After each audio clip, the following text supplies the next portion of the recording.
Hello traveler, and welcome to Caves of Kud. It's a roguelike game which I haven't touched in years, and it still gets updates every Friday, which is amazing. It is a high fantasy scientific fiction. The world itself is post-apocalyptic, but psychic abilities replace magic and mutations explain monsters. So while it is not technically D&D or something similar, it feels magical. Let's start with the story. The Eaters, or Eaters of Earth, are a mysterious species that is referenced constantly in Caves of Kud. They are credited with having created the infrastructure and almost all technology visible in Kud millennia ago. It is unclear if the Earth part of their name refers to their expensive mining and underground construction operations or a possible origin from the planet Earth. While no one knows if the Eaters succumbed to some kind of extinction event or simply just abandoned the planet, their past presence, artifacts and chrome holes are well recorded throughout the history of Kud's past and current inhabitants. They are also the builders of the ubiquitous spindle towering the Kud. The Eaters were a highly advanced spacefaring race with a transhumanist attitude. They invented cybernetics and made extensive use of such augmentations. Almost every remaining building of the make contains becoming nooks, cybernetic augmentation chambers, accompanied by cultural objects such as statues celebrating the coupling of man and machine. The Eaters are also known for using genetic modification, so casually that it became part of their fashion, modifying themselves to grow hair of different material or changing the shape of their skulls for cosmetic reasons. They held in high regard masks designed to be stitched to their faces, further illustrating the transhumanist outlook the Eaters had on the malleability of their bodies. Besides that, the Eaters also valued more traditional fashion, as Kud's present inhabitants find the highest quality clothing to be remnants from the Eaters' civilization. The Eaters lived in giant chrome-clad megacities, the remnants of which today are Kud's deathlands and ruins. Their civilization made heavy use of machines and robots, some of which remain operational. The Eaters were capable of advanced spaceflight, which they utilized on a massive scale, as they were said to have visited the worlds of over 1,000 different species. Just as the Eaters visited the alien worlds, some of these species were allowed to visit and roam the Eaters' planet freely in return.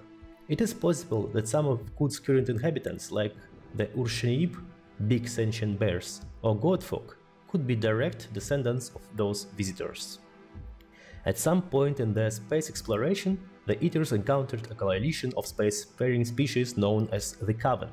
The Coven welcomed the Eaters into their ranks, which led to a new era where all united civilizations prospered for ages, and the Coven eventually expanded to all known reaches of space. Among the members of the Coven was the entity Ptah, a being from a remote star possessed of the ability to naturally fold space-time at will. For unknown reasons, the Coven turned against Ptah and incarcerated him. They mandated that Eaters would bear the responsibility of constructing and maintaining Ptah's prison on Kud.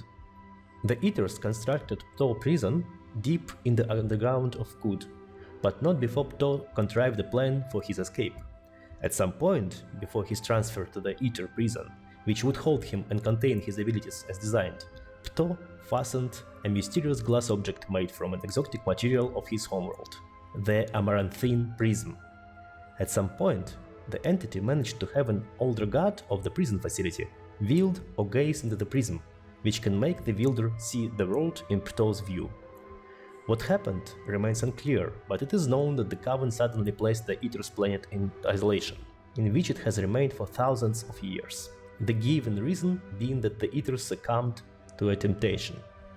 Since the prism is said to either make the observer go mad or see the world in the light of dark star of Ptah's homeworld, also seeing oneself as Ptah sees himself, it can be surmised that Ptah managed to establish considerable influence on the world via the prism.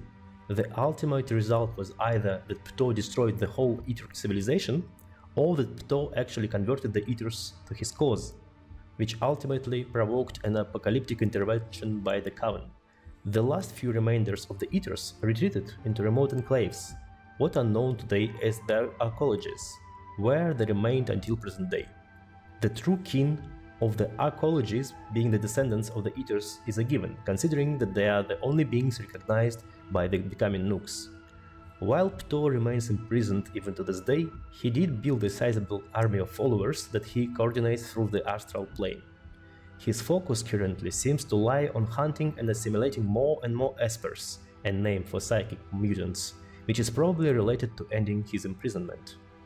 The Coven was content with the improvised planetary prison up until now, but seems to have recognized the arising threat of Ptah amazing forces, which is probably why they started sending out a signal to Kud via the Spindle. It's a giant ancient tower dwarfing the Kud landscape. The signal is encoded in such a way that it can be read by the Eaters, or those who are ready to inherit the Eaters' mantle.